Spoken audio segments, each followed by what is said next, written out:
priest's office building when she'd arrived. Imperiously, she pointed to the empty, unlocked office building 10 yards from the side door of St. Luke's. "Goldy, pay attention. 27.5 minutes. Great. No groom, no historic hymnal house dining room, no food being set up, and no caterer. I was trying to be the bride. Clutching my garment bag, I hopped gingerly across the walkway.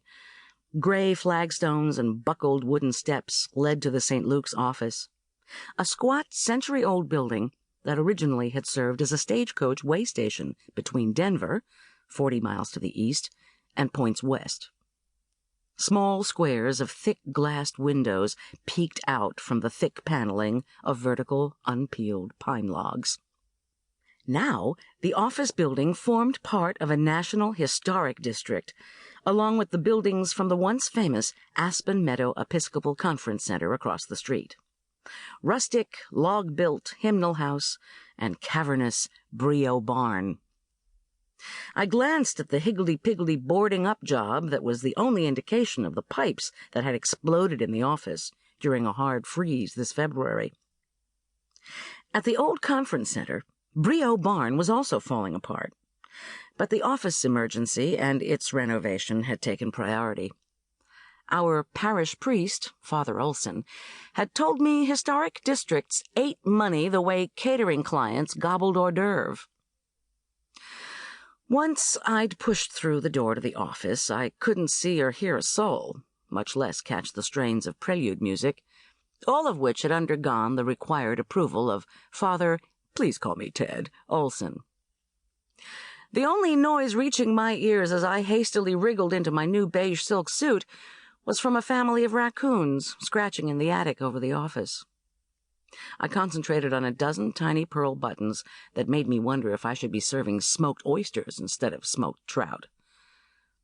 From a purple satin bag looped around the suit's hanger, I carefully removed and then snapped on a stunning double-strand pearl choker on loan from an upcoming Episcopal Church women's fundraiser. Marla Corman, my best friend and matron of honor, had somehow convinced the church women that letting me wear the $2,000 bauble would be great advertising for their upcoming jewelry raffle. When she proffered the necklace, Marla had waved a plump, bejeweled hand and boasted to me about the unique advantages of her fundraiser. Easier than a bake sale, and 1,000 times more profitable. I looked around for a mirror.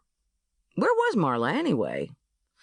I sighed. There wasn't time to worry about what was out of my control.